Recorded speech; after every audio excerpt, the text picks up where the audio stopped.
இன்றைக்கி இந்த ask ரவுனேட்டோட episode வந்து பார்த்திங்கன்னா நம்பர்லாம் நாங்கள் நோட் பண்ணுறதில்ல. எப்போ எது எடுக்கிறோம், எப்போ எது நாங்கள் அப்லோட் பண்ணுறோம், அது எப்போ எடிட் ஆகுதுன்னு எங்களுக்கு தெரியறது இல்லைனால இது ஒரு எபிசோடாக நம்ம கன்சிடர் பண்ணிப்போம். அண்ட் இந்த ஆஸ்க் ரவுனேட்டரில் இன்றைக்கி நம்ம என்ன பார்க்க போகிறோம் அப்படின்னா, இன்ஜின்லே திடீர்னு ஏதாச்சும் ஒரு ப்ராப்ளம் ஆச்சுன்னா, இல்லை உங்களோட வண்டி வந்து ஒழுங்காக ஸ்டார்ட் ஆகலை, ஸ்மோக் அடிக்குது, பைக் நீங்கள் ஸ்டார்ட் பண்ணும்போது ரொம்ப டைம் எடுக்குது, மைலேஜ் வந்து ட்ராப் ஆகுது, இல்லை நீங்கள் இன்ஜின் ரன்னிங்கில் இருக்கும்போது வண்டினே சொல்லு. ஏன்னா நம்ம ஆளுங்க இது வந்து பைக்குக்கு மட்டும் தான் போடணும், காருக்கு போடக்கூடாதுன்னு நினச்சிறேன். வண்டினே வச்சுப்போம், ஓகேவா? அண்ட் இந்த நீங்கள் ஓட்டிகிட்டு இருக்கும்போது திடீர்னு மிஸ்ஃபயர் ஆகிறதோ இல்லை இந்த மாதிரி ப்ராப்ளம் வந்துச்சுன்னா, அதுக்கு இந்த ஒரு சின்ன காம்பனண்ட் தான் ரொம்ப ஒரு முக்கிய காரணமாக இருக்கும். Yes, that is spark plug. Spark plug வந்து நம்ம அடிக்கடி ரேண்டமாக அந்த இன்ட்ரோல்ஸ் வந்து கண்டிப்பாக சேஞ்ச் பண்ணணும். சேஞ்ச் பண்ணல அப்படின்னா நிறைய பாதிப்புக்கு ஏற்படும். ஒரு வண்டி ஸ்டார்ட் ஆகி ரன் ஆகுதுனாலே அந்த ஃபஸ்ட்டு கிராங்க்லேருந்தே அந்த இன்ஜின் வேலை செய்யணும்னா முக்கியமான பகுதி வந்து ஸ்பார்க் ப்ளக். மோஸ்ட்லி அது டீக்ரேட் ஆகுறது வந்து பார்த்தோன்னா கொஞ்சம் கொஞ்சமாக தான் போகும். அதனால் வந்து நிறைய பேர் அதை கவனிக்காமல் விட்டுறாங்க. அதனாலேயே மைலேஜு, பவரு எல்லாமே அஃபெக்ட் ஆகும். அதுக்கு வந்து வேரியஸ் ரீசன்ஸ் இருக்குது. பட் அதுக்கெலாம் முன்னாடி ஸ்பார்க் ப்ளக் வந்து எப்படி ஒர்க் ஆகுது, அதில் என்ன இருக்குது? Spark plug spark. ஓகே, அவங்க மாற்றி அதில் பேர்லேயே வந்து பதில் இருக்குது. என்னென்னா ஹை டிஸ்சார்ஜ் கரண்ட்டை வந்து பார்த்திங்கன்னா ஒரு இடத்துல ஜம்ப் பண்ண வைக்க வச்சுருக்கோம். வீட்டில் லைட்ரு பார்த்துருக்கீங்களா? லைட்ரு வந்து 90s கிட்டுக்கெல்லாம் இல்லை, எல்லா கிட்ஸுமே வந்து பார்த்திங்கன்னா அந்த லைட்ரை இப்படி திருவி வச்சு ஒரு அடி அடித்து பார்த்துருப்பீங்க. நீ இந்த லைட்ரு சொல்கிறீங்க, இப்போ இருக்க நிறைய பேர் வந்து இந்த லைட்ரு யோசிப்பாங்க. அந்த லைட்ரு பார்க்காதீங்க. இந்த லைட்ரு சமையல் லைட்ரு வந்து பார்த்திங்கன்னா ஒரு அடி அடிச்சிங்கன்னா அதில் வந்து சென்ட்ரல் எலக்ட்ரோட்லேருந்து கிரவுண்ட் எலக்ட்ரோடுக்கு ஒரு ஸ்பார்க் வந்து ஜம்ப் ஆகும். ஸோ இன்ஜின் வந்து நம்ம எல்லாருக்குமே தெரியும், இன்ஜினோட ஒர்க்கிங் பற்றி நம்ம ஏற்கனவே வீடியோஸ் போட்டிருக்கோம். ஸோ கரெக்டான நேரத்தில் இன்ஜின்குள்ளே வந்து பெட்ரோல் வந்து எரிய வைக்கணும். அப்போ தான் அந்த இன்ஜினே வேலை செய்யும், அந்த எக்ஸ்ப்ளோஷன் நடக்கும் எல்லாமே. அதை கண்ட்ரோல்டாக பண்ணணுன்னா அந்த ஸ்பார்க் வந்து உனக்கு கரெக்டாக அந்த ஸ்பார்க் தான் எரிய வைக்குது பெட்ரோலை. ஸோ அந்த ஸ்பார்க்கை வந்து நம்ம கண்ட்ரோல் பண்ணணுன்னா அதுக்கு பின்னாடி வந்து ஒரு இக்னிஷன் கண்ட்ரோல் சிஸ்டம்லாம் இருக்குது. பட் அந்த ஸ்பார்க்கை வந்து வர வைக்கிறது இன்ஜின்குள்ளே உட்காந்துக்கிட்டு அந்த ஸ்பார்க்கை வந்து அந்த இடத்துல ப்ரொடியூஸ் பண்ணுறது வந்து பார்த்திங்கன்னா அந்த 100 ஐட்டம் ஸ்பார்க் ப்ளக் தான். அதுதான் அந்த ₹1,00,000 வண்டியவே ஓட வைக்கிது. இத்தனோன்னு அந்த எலுமிச்சை பழம் தான் இவ்வளோ பெரிய வண்டி ஓட வைக்கிற மாதிரி இந்த ஸ்பார்க் ப்ளக் தான் அவ்வளோ பெரிய வண்டி ஓட. ஸோ ரொம்ப ரொம்ப க்ரூஷியலான காம்பனண்ட் அது. அதில் வந்து பார்த்திங்கன்னா வேரியஸ் டிசைன்ஸ் எல்லாம் இருக்குது. பட் பேசிக்காக வந்து பார்த்திங்கன்னா ஒரு சென்ட்ரல் எலக்ட்ரோடு, ஒரு கிரவுண்ட் எலக்ட்ரோடு, இது 2 தான் ஸ்பார்க் ப்ளக்கில் தேவை. அது போக சில மோஸ்ட்லி எல்லா ப்ளக்லேயும் வந்து பார்த்திங்கன்னா ஒரு ரெசிஸ்டர் இருக்கும், ஒரு செராமிக் ரெசிஸ்டர். தேவையில்லாமல் கரண்ட் வந்து உள்ளே போயிடக்கூடாது. அதுக்கப்புறம் இன்சுலேட்டர் இருக்கும் அதை சுற்றி. அது வந்து ஸ்பார்க் ப்ளக் வந்து அந்த ஸ்பார்க் வரும்போது உள்ளார அஃபெக்ட் ஆகிடக்கூடாதுன்னு சொல்லி ஒரு இன்சுலேட்டர்ஸ் வச்சுருப்பாங்க. ஸோ அதில் வந்து வேரியஸ் காம்பனன்ட்ஸ் வந்து இருக்கும். டிசைன் சிம்பிள் தான், லைட்ரு தான். பேசிக்காக ஸ்பார்க் ப்ளக்கை இது பண்ணுறது வந்து பார்த்தீங்கன்னா காப்பரில் தான் பண்ணுவாங்க. காப்பரில் வந்து ஒரு சின்ன நிக்கல் கோட்டிங், ஏன்னா காப்பர் ரொம்ப சாஃப்ட்டு, அதுக்காக வந்து பார்த்திங்கன்னா ஸ்லைட்டாக ஒரு நிக்கல் கோட்டிங் வந்து வரும். காப்பர் வந்து நல்ல கண்டக்டர் எலக்ட்ரிசிட்டிக்கு எல்லாருக்குமே தெரியும். ஸோ ஸ்பார்க் வந்து நல்லா ஜம்ப் அடிக்கும். என்ன காப்பர் வந்து ஏற்கனவே சொன்ன மாதிரி அந்த நிக்கல் கோட்டிங் சின்னதாக தான் இருக்கும். ஸோ உங்களுக்கு வந்து காப்பர் ப்ளக்ஸோட லைஃப் வந்து கம்மி. ஃபார் எக்ஸாம்பிள் ப்ளக்கோட இதெல்லாம் வந்து பார்த்திங்கன்னா 15,000 20,000 கிலோமீட்டர்லேயே மாற்ற சொல்லுவாங்க நிறைய யூசர் மேனுவல் படி. காப்பரோட ஒரு பிக்கஸ்ட் அட்வான்டேஜ் வந்து பார்த்திங்கன்னா சீப்பாக கிடைக்கும். ஸோ காப்பர் ப்ளக்லாம் நீங்கள் ₹100 எல்லாம் வந்து பார்த்திங்கன்னா ஈஸியாக வாங்கி போட்டு மாற்றிடலாம். காஸ்ட் வந்து ஒரு பெரிய அட்வான்டேஜ் காப்பர் ப்ளக்ஸுக்கு. ஸோ அதனால் நிறையா வண்டிங்க காப்பர் ப்ளக் யூஸ் பண்ணுறாங்க.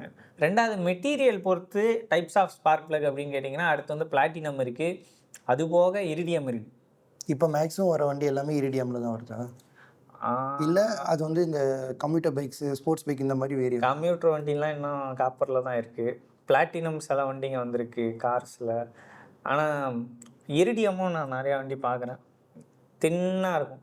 அதாவது இதுக்கு அடுத்த ஸ்டேஜ் வந்து பார்த்திங்கன்னா உங்களுக்கு பிளாட்டினம் இல்லை இரிடியம் வரும். ஸோ பிளாட்டினம் இந்த இரிடியன்றது போது எப்படி டிஃப்ரென்ஸ் கண்டுபிடிக்கலாம்னா, உங்களுக்கு வந்து காப்பர் ப்ளக்கோட சென்ட்ரு எலக்ட்ரோடு வந்து பார்த்திங்கன்னா பெருசாக இருக்கும். அதே இது நீங்கள் பிளாட்டினம் இல்லை இரிடியம் போனீங்கன்னா உங்களுக்கு அந்த சென்ட்ரு ஒயர் வந்து பார்த்திங்கன்னா ரொம்ப தின்னாக இருக்கும். ஆக்சுவலாக ஸ்பார்க் ப்ளக்குன்னு ஒரு சூப்பரான மெட்டீரியல் வந்து பார்த்திங்கன்னா இரிடியம் தான்.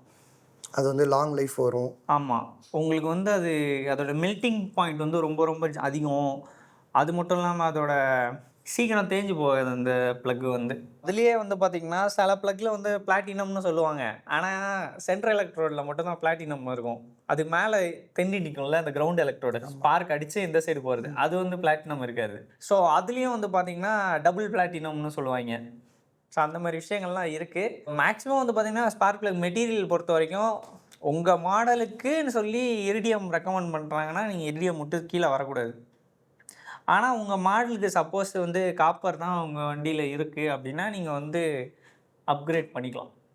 அதே த்ரெட் உள்ள ஸ்பார்க் ப்ளக், அதே ஸ்பார்க் கேப் இருக்கிற ப்ளக் வந்து நீங்கள் அப்கிரேட் பண்ணிக்கலாம். அப்கிரேட்னா இப்படி இப்போ காப்பர்லேருந்து நம்ம இரிடியம் போய்க்கலாம்.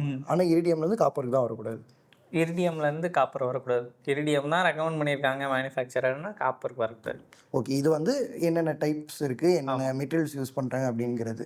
ஸோ இப்போ இரிடியம் ப்ளக்லாம் வந்து பார்த்தோன்னா, நீ 1,00,000 கிலோமீட்டர் ஓட்டலாம்னு சொல்கிறாங்க.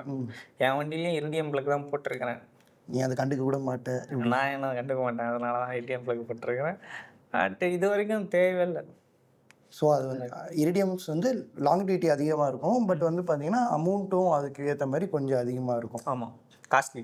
1000 ரூபாய் ப்ளக்கு, 10 ப்ளக்கு மாற்றலாம். அதுதான் கேள்வியே. நீங்கள் 10 வாட்டி சர்வீஸ் பண்ணுறீங்களா, இல்லை ஒரு வாட்டி ப்ளக்கு இரிடியம் போடுறீங்களான்ட்டு. அண்ட் இப்போ வந்து இந்த அதுவும் நான் சர்வீஸ் பண்ணுற இடத்துல வர சொல்லணும். சில பேர் என்ன பண்ணுவாங்க, ப்ளக்கை மாற்றுறேன்னு சொல்லி பழைய ப்ளக்கை தூக்கி போட்டுருவாங்க.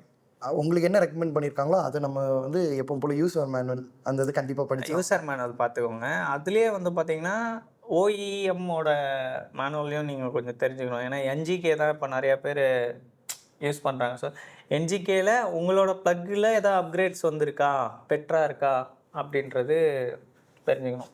உங்கள் அதே வண்டியை த்ரெட்டு, அதே நீங்கள் தான் ஸ்பார்க் லென்த்து, அதே கேப்பில், இல்லை மேபி ஏதாவது புது டெக்னாலஜி வந்திருக்கலாம். ஏதோ ரூத்தியம்லாம் ப்ளக் வந்திருக்கான், என்னன்னு தெரில.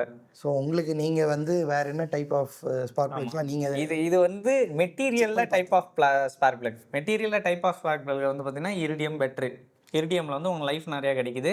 ஸ்பார்க் வந்து நல்லா கன்சிஸ்டண்ட்டாக வீடியோ இருந்தால் போடு, உனக்கு காப்பருக்கும் பிளாட்டினம்க்கும் இரிடியம்க்கும் உள்ள டிஃப்ரென்ஸ் வந்து தெரியும். ஸ்பார்க் வந்து கன்சிஸ்டண்ட்டாக இருக்கும்.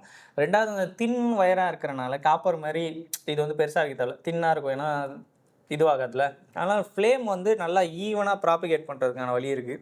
வண்டி வந்து நல்லா ஸ்பீட்ஸ் பண்ணும். பெட்டர் கம்பஷன் நடக்கிறதுனால மைலேஜும் பெட்டராக தரும். பட் அந்த 1000 ரூபாய் வந்து நம்ம போட்டதை எடுத்துடலான்னு தான் எனக்கு தோணுது. மேபி நீங்கள் யாராவது இரிடியம் ப்ளக் போட்டிருந்தா அதோட ஃபீட்பேக் வந்து கமெண்ட்டில் சொல்லுங்கள். இரிடியமில் நீங்கள் எந்த இது யூஸ் பண்ணாலும், இல்லை நீங்கள் டிஃப்ரெண்ட்டாக புதுசாக பார்த்து இது நல்லா இருந்துச்சு அப்படின்னாலும் நீங்கள் சஜஸ்ட் பண்ணலாம். நாங்கள் அது வந்து எடுத்துப்போம், நம்ம ஆடியன்ஸை எடுத்துப்பாங்க. ஓகே. ஸோ அடுத்தது வந்து பார்த்தோன்னா டைப் ஆஃப் எலக்ட்ரோடில் வந்து பார்த்திங்கன்னா, நான் ஏற்கனவே சொன்ன ஒரு சென்ட்ரல் எலக்ட்ரோட் இருக்கும், ஒரு கிரவுண்ட் எலக்ட்ரோட் இருக்கும். சில நேரத்தில் வந்து பார்த்தோன்னா இந்த என்ஜிகேல வி பவர்னு ஒரு ப்ளக் வருது. அந்த ப்ளக்கில் வந்து பார்த்தீங்கன்னா வி மாரி குரூப் கொடுத்துருப்பான் எலக்ட்ரோடில். ஸோ அந்த இதை வந்து பார்த்திங்கன்னா இந்த ஸ்பார்க் ஜம்ப் ஆகும்போது அது வந்து ஒரு மாதிரி ஈவனாக ஜம்ப் ஆகும். அதனால வந்து லைட்டாக பவர் மைலேஜ் இன்க்ரீஸ் ஆகுதுன்னு வைங்க. பட் அதை நான் இது அவ்வளோ இது டைப் இருக்குது, டைப் நாங்கள் உங்ககிட்ட சொல்லிட்டோம். அப்புறம் வந்து பார்த்தோன்னா உனக்கு வந்து 2-3 கிரவுண்ட் எலக்ட்ரோடு உள்ள ப்ளக் டைப்ஸும் இருக்குது. சில ப்ளக்கில் வந்து பார்த்தோன்னா ஒரே ஒரு சென்ட்ரல் எலக்ட்ரோட் இருக்கும், 2-3 இல்லை 4 கிரவுண்ட் எலக்ட்ரோட் இருக்கும். மேலே இருக்கிறது வந்து சென்ட்ரல் எலக்ட்ரோடு, கீழே இப்படி ஒரு கொக்கி மாதிரி ஒரு வந்து கிரவுண்ட் எலக்ட்ரோடு.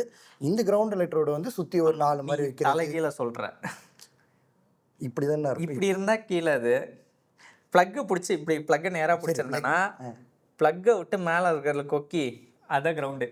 நாங்கள் வந்து அனிமேஷனில் காமிச்சிருக்கோம், கிளியராக புரிஞ்சிருக்கோம். அது வந்து பார்த்தோன்னா லாங் லைஃப் ரிலையபிலிட்டிக்கு நல்லாயிருக்கும்னு சொல்கிறாங்க.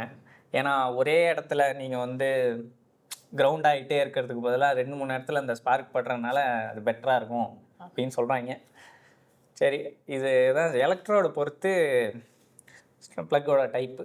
அடுத்தது முக்கியமாக நீங்களும் நானும் பார்த்து வாங்கக்கூடிய என்ன விஷயம் வந்து பார்த்திங்கன்னா, உங்கள் ப்ளக் வந்து ஹாட்டாக இருக்கா கோல்டாக இருக்கா. அது என்னப்பா அது எல்லாமே இன்ஜின்குள்ளே தான் இருக்குது, சூடாக தான் இருக்கும், அது எப்படி நீங்கள் ஹாட்டாக இருக்கா கோல்டாக இருக்கான்னு கேட்டிங்கன்னா, ப்ளக்கு வந்து எவ்வளோ ஃபாஸ்ட்டாக ஹீட்டை வந்து இன்ஜின்லேருந்து வெளியேற்றுதுன்றது ரொம்ப முக்கியமான விஷயம். ஒரு இன்ஜின் வந்து ஸ்லோவாக இருக்குது, ஃபார் எக்ஸாம்பிள் நீங்கள் கம்ப்யூட்டர் வண்டி தான் ஓட்டுற, அது வந்து 3000 ஆர்பிஎம்லேயோ 4000 ஆர்பிஎம்மில் தான் 4 ஃபுல்லாக ஓடப்போகுது அப்படின்னு ஒரு எக்ஸாம்பிள் எடுத்துக்கிட்டேன்னா, அந்த இடத்துல வந்து நீ வந்து ஹாட் ப்ளக் போடணும்.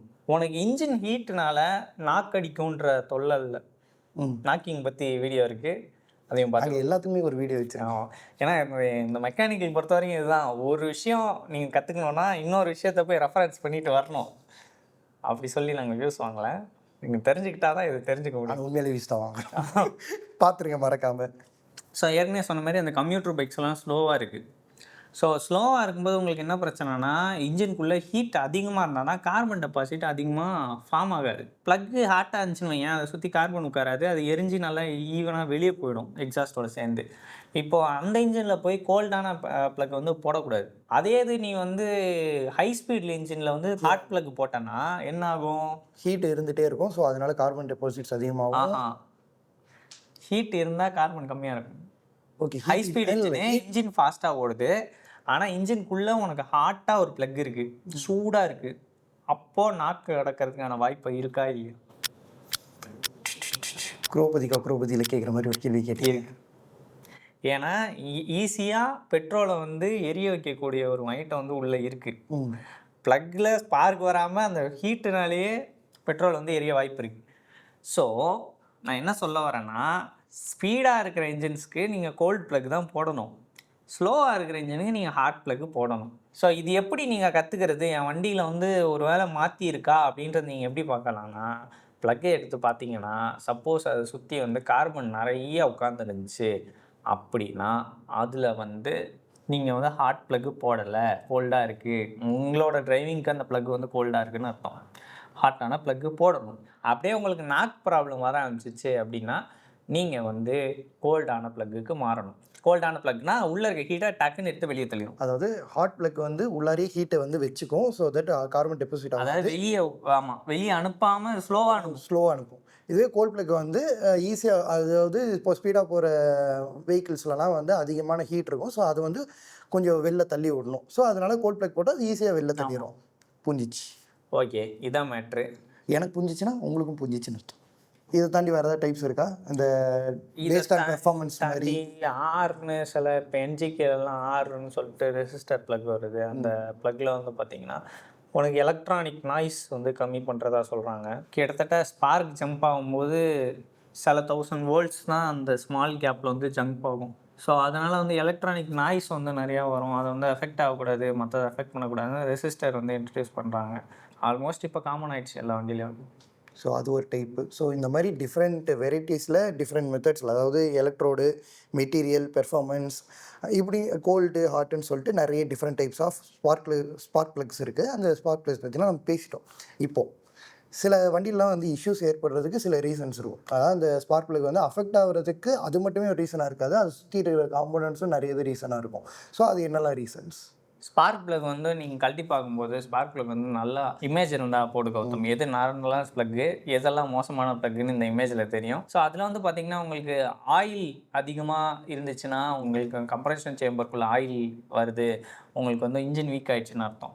அதே இது உங்களுக்கு வந்து ரொம்ப கார்பன் அடித்து போய் இருந்துச்சுன்னு வைங்களேன், ஒன்று நீங்கள் வந்து கோல்ட் ப்ளக் ரன் பண்ணுறீங்க, உங்கள் ப்ளக்குக்கு ஹீட் பத்தலை, அப்படி இல்லைனா உங்கள் கார்பரேட்டரோ ஃபியூல் இன்ஜெக்டர் சிஸ்டமோ இல்லை உங்கள் ஏர் ஃபில்டரோ சரியாக வேலை செய்யலை. மோஸ்ட்லி உங்கள் கார்பரேட்டர் வண்டியில் இதெல்லாம் பிரச்சனை வரும். பட் அதர் தேன் தட் உங்களுக்கு வந்து கார்பன் அதிகமாக இருந்துச்சு அப்படின்னா உங்களுக்கு வந்து ப்ளக்கோட ஹீட் ரேஞ்ச் வந்து சரியா இல்லை. ப்ளக்கோட சென்ட்ரு எலக்ட்ரோட கேப் பார்க்கணும். அந்த எலக்ட்ரோட கேப் வந்து பார்த்திங்கன்னா தினேஷ் ஒரு வீடியோ போட்டிருக்கோம், ப்ளக்கை நாங்கள் எப்படி செக் பண்ணுவோம், எலக்ட்ரோடே 100 கொடுத்து மாத்திரா மென்டல் அப்படின்ட்டாங்க அந்த வீடியோ. ஸோ அதுமாரி வந்து பார்த்திங்கன்னா ஆக்சுவலாக சென்ட்ரு எலக்ட்ரோட கேப் வந்து நீங்கள் செக், அதுவும் சுருங்கிடுச்சுனாலுமே ஆமாம், ஒரு வண்டிக்கும் இவ்வளோ கேப் வந்து கரெக்டாக ப்ராப்பராக இருக்கணும். ப்ளக்கு வந்து நீங்கள் நல்லா மாற்றி பர்ஃபெக்டாக வச்சுக்கணும். ஏன்னா அது வந்து ரொம்ப ரொம்ப நாமினலான காஸ்ட்டில் வாங்கக்கூடிய ஒரு பொருள். அதனால் உங்கள் வண்டி வந்து நாளடைவில் கார்பன் பிடிச்சி இன்ஜின் போகிறதுக்கான வாய்ப்பு இருக்குது.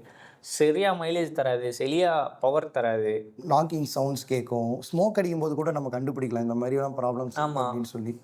ஸோ எதுக்கு வம்பு, ஜென்ரல் சர்வீஸில் எப்போவுமே பார்க்க வேண்டிய முக்கியமான பொருள் அப்படின்னு பார்த்தீங்கன்னா ஸ்பார்க் ப்ளக்.